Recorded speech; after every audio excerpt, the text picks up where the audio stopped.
राधे राधे दोस्तों। आज के इस वीडियो में हम बात करने वाले हैं बहुत ही ट्रेंडिंग टॉपिक और बहुत सारे मेरे क्लाइंट्स जो मुझसे प्रश्न करते रहते हैं उस विषय पर, यानी कि हम कैसे पता करें कि हमारे घर को लग गई है नज़र या हमारे घर पर किसी ने तंत्र क्रिया की है, काला जादू किया है या कुछ ऐसी नकारात्मक ऊर्जा है जो हमारे घर के आसपास है या घर के अंदर है। तो इसको पता हम कैसे करें और कैसे हम ये देखें कि हमें या हमारे घर को नज़र लग गई है या परिवार के किसी सदस्य के ऊपर नज़रबंदी कर दी गई है। यहाँ एक बात मैं क्लियर कर देती हूँ, नज़रबंदी करना और नज़र लगना 2 अलग-अलग चीज़ें हैं। नज़र जो इत्तेफ़ाकन अचानक किसी की लग जाती है या हम बहुत खुश हैं, हमारे घर में बहुत उत्सव मन रहा है, हमारे घर में धन का आगमन है, हमारे घर में वो सब भौतिक चीज़ें जिनकी ज़रूरत हर व्यक्ति को होती है। तो ऐसी जब परिदृश्य बनते हैं या ऐसी परिस्थितियाँ बनती हैं तो अचानक से हमारे पड़ोसियों की, हमारे मिलने वालों की, कलीग्स की, रिश्तेदारों की हमको नज़र लग सकती है। तो इसको कहते हैं सामान्य नज़र लगना। और जहाँ बात होती है नज़रबंदी की, तो नज़रबंदी हमारे ऊपर किसी के द्वारा करवाई जा सकती है। नज़र लगने में किसी अन्य व्यक्ति की आवश्यकता नहीं होती और ये स्वतः लगती है, लेकिन नज़रबंदी करने के लिए किसी ऐसे व्यक्तियों की जानकार होने की ज़रूरत है, जो तंत्र प्रक्रिया करना जानता हो या जो इस प्रकार के कार्यकलापों में संलग्न या संलिप्त हो। तो ये बेसिक अंतर है नज़रबंदी और नज़र लगने में। तो आज के इस पूरे वीडियो में हम इसी बात पर करने वाले हैं बहुत विस्तार से चर्चा। अंत तक मेरे वीडियो में बने रहिएगा क्योंकि वीडियो के अंत में मैं आपको ऐसे उपाय बताऊँगी जिससे आप चाहे नज़रबंदी हो या नज़र लगना हो, दोनों ही प्रकार के जो ये घातक क्रिया और प्रक्रिया हमारे जीवन में होती है, उनसे हमेशा-हमेशा के लिए मुक्ति पा सकते हैं। इसके पहले अगर यदि आप मेरे चैनल पर नए हैं, तो जल्दी से एस्ट्रो विद आशा को कर लीजिए सब्सक्राइब और अपने मित्रों परिजनों के साथ ज़रूर से इसको शेयर करें, लाइक करें, ढेर सारे कमेंट करें और आपके मन में भी कोई क्वेश्चन है, प्रश्न है, तो मुझे डीएम में आकर या मेरे कमेंट बॉक्स में नीचे आकर भी वह प्रश्न पूछ सकते हैं। साथ ही नीचे दिए गए बेल बटन को ज़रूर से प्रेस कर लें जिससे आने वाले मेरे नवीनतम वीडियो की सूचना अब आपको मिलती रहे। अब हम आ जाते हैं अपने टॉपिक पर, यानी नज़र लगना। नज़र लगना जब भी हमको नज़र लगती है, तो इसके लिए ज़रूरी नहीं है कि हम जिसको नज़र लगी हो बहुत सुंदर हो, बहुत उसका रूप रंग गोरा हो या वो देखने में बिल्कुल अप्सरा की तरह हो, चाहे वो पुरुष हो, चाहे वो स्त्री हो। सामान्य कद-काठी वालों को, सांवले कलर वालों को और सामान्य नेक नक्श वालों को भी अक्सर नज़र लग जाया करती है।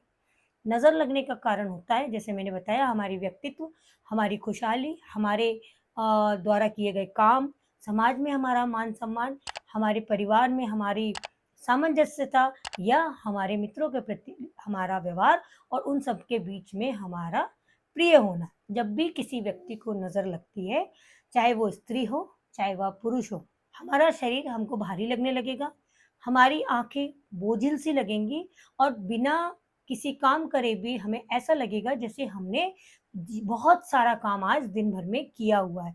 साथ ही रात के समय हमको बेचैनी होती है, घबराहट होती है और हमको नींद भी नहीं आती है। अगर आपको नज़र लगी है तो घुटनों के नीचे पैरों में आपको बहुत ज़्यादा दर्द महसूस होगा। अगर आप स्त्री हैं तो आपको कमर में भी दर्द महसूस हो सकता है और एक ऐसा दर्द महसूस होता है जो समझ में ही नहीं आता है कि हमारी कमर दुख रही है या हमारा पेट दुख रहा है। अगर इस तरह के कोई लक्षण या सिम्पटम आपको नज़र आ रहे हैं तो समझ लीजिए फिर आपको लग गई है नज़र। इसके अतिरिक्त अगर किसी पुरुष को स्पेशली किसी पुरुष को जब नज़र लगती है तो वो बहुत ही चिड़चिड़ करने लगता है, उसको भूख की कमी हो जाती है, साथ ही वह छोटी-छोटी बातों पर भी झुँझलाहट उतारने लगता है। अगर किसी पुरुष को नज़र लगी है तो उसके बनते-बनते काम बिगड़ने लगेंगे, उसका व्यवसाय ठहर-सा जाएगा और उसके इनकम के सोर्सेज़ धीरे-धीरे घटने लगते हैं और अगर समय पर नज़र का उपचार ना करें तो इनकम के सोर्सेज़ बंद भी हो सकते हैं। वहीं किसी महिला को अगर नज़र लग जाए और नज़र अगर ज़ोरदार हो तो वह बीमार पड़ सकती है, उसको बुखार आ सकता है। साथ ही आप इसमें एक अलग सी बात बता रही हूँ जो कि सबसे बड़ा सिम्पटम है नज़र लगने का। अगर किसी महिला को नज़र लगी है तो उसको भोजन पकाने में या भोजन की स्मेल से बहुत ज़्यादा प्रॉब्लम होने लगती है। कई बार सामान्य मसाले तेल मसाले का भोजन पकाते हुए भी उसको बार-बार बेचैनी, छींकें आना या खांसी आने की शिकायत हो सकती है। ये बहुत बड़ा लक्षण होता है कि आपको नज़र लग चुकी है। अब जैसा कि मैं हर बार कहती हूँ, नज़र कब लगती है? नज़र हमको तब लगती है जब हमारा ऑरा बहुत कमज़ोर होता है। महिलाएँ जब रजस्वला होती है यानी पीरियड्स के टाइम में उनका पॉज़िटिव ऑरा बहुत कमज़ोर होता है और ऐसे समय में वो बहुत जल्दी नज़र की चपेट में आ सकती हैं। वहीं जो पुरुष कर्क राशि के हैं, जो पुरुष चंद्रमा जिनकी कुंडली में पीड़ित है, ऐसे पुरुष जो घर में सबसे छोटे हैं या सबसे बड़े हैं, ऐसे पुरुषों को भी बहुत जल्दी नज़र लगती है। ऐसे बच्चे जो छले हुए हैं, छले हुए मतलब आपने देखा होगा किसी-किसी को बर्थ साइन मतलब बर्थ का कोई निशान बना आता है, जिसे ऐसा कहा जाता है कि वह अपने ही कुल कुटुंब में वापस आया है। बर्थ मार्क उसको कहते हैं, बर्थ मार्क जिसके भी शरीर में होता है, वह भी नज़र में या नज़र लगने के या नज़र दोष में जल्दी ही घेरे में आ जाते हैं। तो ऐसे व्यक्ति जिनके शरीर पे बर्थ मार्क हो, ऐसे महिलाएँ जो रजस्वला हैं या पीरियड से हैं, वो अपना विशेष रूप से ध्यान रखें और जैसे ही उनको नज़र के सिम्पटम और लक्षण जो मैंने बताए नज़र आएँ, तो जल्दी से वो ये उपाय करें। अब बात कर लेते हैं नज़र के उपायों की। अगर किसी पुरुष को नज़र लगी है, तो वह रात में एक ताज़ा नींबू ले ले और उसको तकिए के नीचे रखकर सो जाए। सुबह उठकर अगर वह नींबू हल्का भी मुरझाया हुआ दिखे, तो समझ जाइए कि आप पर नज़र लगी हुई है। ऐसे में उस नींबू को आप अपने सर पे से एंटी क्लॉकवाइज़ 3 बार उतार लें और उसके 4 टुकड़े करके 4 दिशाओं में घर से बाहर फेंक आएँ। ऐसा करने से आपकी 100% नज़र उतर जाएगी। वहीं अगर कोई स्त्री नज़र जिसको बार-बार लगती है और उसको लगता है कि मुझे बार-बार नज़र लगती है या पहली बार या दूसरी बार भी नज़र लगी है, शरीर भारी लग रहा है और वो सारे लक्षण जो मैंने अभी बताए उसको फ़ील हो रहे हैं, तो ऐसी स्त्री को एक काला धागा ले लेना है। काला धागा उनकी जितनी हाइट है, उतनी हाइट का उन्हें काला धागा लेना है और हम अपने किचन में जो चौके में कपड़ा यूज़ करते हैं ना गैस के टॉप को साफ करने के लिए, उस कपड़े में से आपको 7 टुकड़े काट लेना है, छोटी-छोटी चिंदियाँ। उन 7 छोटे-छोटे टुकड़ों के ऊपर आप लगा लीजिए काजल। काजल लगाने के बाद वह जो अपन ने धागा लिया है काला वाला उसको लपेट लीजिए और अपने ऊपर से एंटी क्लॉकवाइज 3 बार किसी अन्य व्यक्ति से उतारने को कहिए। वह अन्य व्यक्ति उसको 3 बार आप पे से उतार के गैस के चूल्हे पे रखकर उसको जला दें। ऐसा करने से कम 6 महीना आपको किसी की नज़र नहीं लगेगी। ना ही आप नज़र की चपेट में आएँगी, ना हाई लगेगी, ना डंस लगेगा। इसके अलावा महिला-पुरुष दोनों के लिए एक मैं सामान्य रूप से उतारा बता देती हूँ नज़र लगने का। आप 1 गिलास पानी रात को सिरहाने रखकर सो जाइए, चाहे महिला को नज़र लगी है, स्त्री को लगी है या 11 साल के ऊपर के बच्चे या बच्ची को लगी है। 11 साल के नीचे बच्चों को जो नज़र लगती है उसके लिए मैं अलग से वीडियो बनाऊँगी क्योंकि बच्चों का मामला बहुत सेंसिटिव है और उसके उतारे भी बहुत सेंसिटिव तरीके से किए जाना चाहिए। तो जो बच्चे 11 वर्ष के ऊपर के लड़का हो या लड़की, पुरुष हो, महिला हो, अगर उनको नज़र लगती है तो रात के समय 1 गिलास पानी का ले लें, उसके अंदर डाल लें समुद्री नमक की 3 चुटकी और 1 चुटकी डाल लें हल्दी। उसमें पीली सरसों के कुछ दाने डाल लीजिए और उस गिलास को रात भर आप अपने सिरहाने रखकर या उस व्यक्ति के सिरहाने रख दीजिए जिसके ऊपर नज़र लगी है और सुबह उठ के उसके ऊपर से 3 बार एंटी क्लॉकवाइज़ घुमाने के बाद तुलसी के पौधे को छोड़कर आप किसी भी पौधे में डाल दीजिए। उस पौधे पर आप 3 दिन नज़र रखिए, अगर वो पौधा मुरझा जाता है तो आपको बहुत बड़ी नज़र लगी है, फिर उसके लिए एक नारियल का टोटका होता है। आप मेरे कमेंट बॉक्स में आकर कमेंट करिएगा, फिर मैं बताऊँगी उसको कैसे उतारा जाता है। और अगर 3 दिन तक वो पौधा जीवित है या अच्छा है, तो मान लीजिए आप पे सामान्य नज़र थी और वह उतर चुकी है। तो ये थे कुछ लक्षण नज़र लगने के और उपाय नज़र उतारने के। अब हम बात आते हैं नज़रबंदी पे। नज़रबंदी किया जाने वाला तंत्र है, करवाया जाने वाली क्रिया है, या आपके किसी दुश्मन के द्वारा, आपके जलने वाले के द्वारा आप पे करवा दी जाती है। जब भी नज़रबंदी कराई जाती है, उसके सिम्पटम व्यक्ति पर तो आते ही हैं, उसके घर, व्यापार, परिवार सब पर भी उसके सिम्पटम दिखते हैं। अगर आपके घर पर नज़रबंदी कराई गई है, किसी एक व्यक्ति पर भी अगर नज़रबंदी कराई है, चाहे वह घर का मुखिया हो या सामान्य सदस्य हो, तो आपके घर में कुछ सिम्पटम देखने को मिल जाएँगे। जैसे कि आपके घर में बार-बार जाले लगने शुरू हो जाएँगे, आपके घर में एक अजीब-सी स्मेल आपको फ़ील होगी, आप कितनी भी सफाई कर लें, कितनी फ़िनाइल यूज़ करें, कितना भी ह्यूमिडिफ़ायर चला लें या फ्रेग्रेंस डाल दें घर में, आपको वो अजीब-सी स्मेल हमेशा महसूस होती रहेगी। इसके अलावा आपके चारों तरफ से घर को बंद कर जाने के बाद भी आपके घर में बिल्ली का प्रवेश हो जाए, तो भी आप समझिए कि आपके घर को नज़रबंदी करा दी गई है। इसके अलावा पौधों को पर्याप्त पानी, खाद, बीज देने के बाद भी अगर आपका कोई ना कोई पौधा हर तीसरे दिन सूख जाए, मुरझा जाए, तो आप समझिए कि आपके घर में नज़रबंदी की हुई है। इसके अतिरिक्त घर के परिवार वाले एक साथ बैठने पर सामंजस्य खो देते हैं और तर्क-वितर्क बहुत करते हैं। आपस में बातचीत का दायरा बहुत सिमटने लगता है और आपस में गृह-कलेश भी हो सकती है अगर आपके यहाँ नज़रबंदी की हुई है। इसके अलावा आप देखेंगे कि आपके नौकर-चाकर या हाउस हेल्पर अगर आपको बार-बार छुट्टी ले रही है या काम छोड़कर जा रही है, तो भी एक सिम्पटम होता है कि ये नज़रबंदी की गई है। तो नज़रबंदी जब कराई जाती है, तो हर तरह से आपको परेशान करा जाता है। जब आपके हाउस हेल्पर छुट्टी पे जाएँगे या काम छोड़कर चले जाएँगे या आपकी किसी कंपनी के या व्यापार के एम्प्लॉयी बार-बार छुट्टी करेंगे या काम छोड़ेंगे, तो आपको इससे मानसिक तनाव भी होगा और व्यापारिक घाटा भी होगा। तो यह भी नज़रबंदी का सबसे बड़ा सिम्पटम है। इसके अलावा आप देखेंगे कि आप घर की डस्टिंग नियमित कर रहे हैं और कोई भी ऐसा स्रोत नहीं है कि रोज़ धूल आ आ सके। लेकिन उसके बाद भी आप बार-बार देख रहे हैं कि आपकी दैनिक टेबल पर, सेंटर टेबल पर, डाइनिंग टेबल पर, गैस टॉप पर, टीवी के पास, टीवी यूनिट पर धूल आ रही है, तो समझ लीजिए कि ये नज़रबंदी का सिम्पटम है। अब नज़रबंदी होगी तो परिवार के लोगों के बीच तनाव तो होगा ही, घर के छोटे बच्चों को बुखार आना शुरू हो जाता है।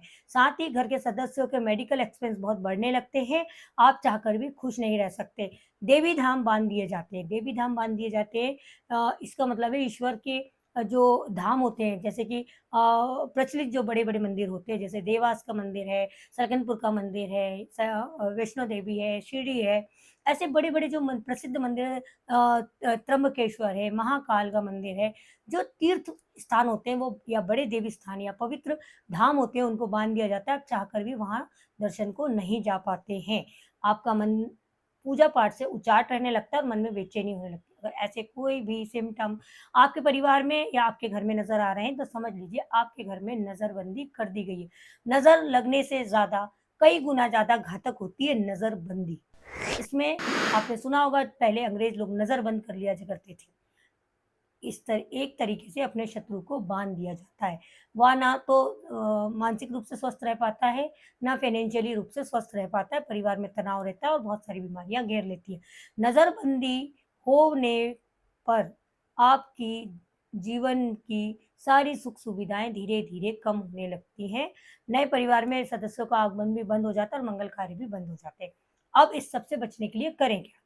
पहले मैंने आपको सिम्पटम बता दिए, अब नज़रबंदी से बचने के कारगर उपाय मैं बताती हूँ। देखिए, ऐसा घर जिस घर में रुद्राक्ष की मंत्रित माला रखी रहती है, उस घर पर नज़रबंदी 90% नहीं की जा सकती, क्योंकि रुद्राक्ष की माला 108 मनकों की अगर आपके घर में मंत्रित रखी है, तो नज़रबंदी संभव ही नहीं है। अब रुद्राक्ष की माला को मंत्रित कराने के लिए ना तो आपको किसी ओझा के पास जाना है, ना किसी तांत्रिक, ना साधु संत, ना एस्ट्रोलॉजर। आपको करना क्या है, किसी भी शुक्ल पक्ष के सोमवार के दिन से आप ओम नमः शिवाय की 108 मनकों की माला पूरी कीजिए। रुद्राक्ष की माला को 108 बार पूरा एक माला का जाप आप हर सोमवार करें, प्रातः 11 बजे के पहले। जाप करने के बाद भोलेनाथ से प्रार्थना करें कि आपके इस जाप में कोई विघ्न बाधा ना आए और लगातार 43 डेज़ तक यानी 43 दिनों तक शिव जी के ओम नमः शिवाय का 108 बार माला रुद्राक्ष की माला से जाप करते रहें। यह क्रम टूटना नहीं चाहिए। हालाँकि शुरुआत में बहुत विघ्न बाधा आती है, लेकिन आप यकीन मानिए अगर आप ईश्वर में श्रद्धा रखते हैं, आस्था रखते हैं और परिवार के लिए आप कुछ करना चाहते हैं, तो 43 डेज़ का कोई भी पुरुष साथी ये जाप कर सकता है। इसके बाद वह माला स्वतः ही सिद्ध मान ली जाती है और ऐसी सिद्ध रुद्राक्ष की 108 मनकों की माला जिस घर में स्थापित होती है, वहाँ कोई भी तंत्र क्रिया काम नहीं करती है। अब ये माला अगर पुरुष अति सिद्ध कर रहा है तो 43 दिन यानी 43 डेज़ अनवरत करेगा, सुबह 11 बजे के पहले। सिद्ध हो जाने के बाद उस माला को आप घर के मंदिर में हाथ जोड़कर स्थापित कर सकते हैं, अन्यथा आप अपने घर के लॉकर में भी रख सकते हैं। घर के लॉकर में रखने से आपको फाइनेंशियली अगर कभी कोई लॉस हुआ है तो वो भी नहीं होगा, कोई कर्जा आपके ऊपर है वो धीरे-धीरे कट जाएगा आपके व्यापार में उन्नति होगी, साथ ही आपके जीवन में सुख सुविधाओं का वास होने लगेगा। वहीं कोई महिला जातक अगर ये माला सिद्ध करना चाहती है, तो चूँकि वह रजस्वला होती है, इसलिए 21 दिनों में ही महिला की माला को सिद्ध मान लिया जाता है, या मान भी लिया जाता है और हो भी जाती है। मैं भी एक महिला साधक हूँ, इसीलिए 21 दिन का अगर आप 11 बजे ओम नमः शिवाय 108 मनकों की रुद्राक्ष की माला जाप करती हैं और अनवरत रूप से 21 दिन तक ये क्रम बना रहता है, तो निश्चित मानिए आपकी माला भी सिद्ध हो गई है और आप भी उसको अपने मंदिर पूजा घर में स्थापित कर सकती हैं, या फिर अपने घर के लॉकर में स्थापित कर लीजिए। जिस भी घर में रुद्राक्ष की 108 मनकों की इस तरह की मंत्रित माला होती है, वहाँ किसी भी प्रकार की विघ्न बाधा, नज़रबंदी, नज़र दोष या कोई तंत्र मंत्र प्रक्रिया 90% काम नहीं करती।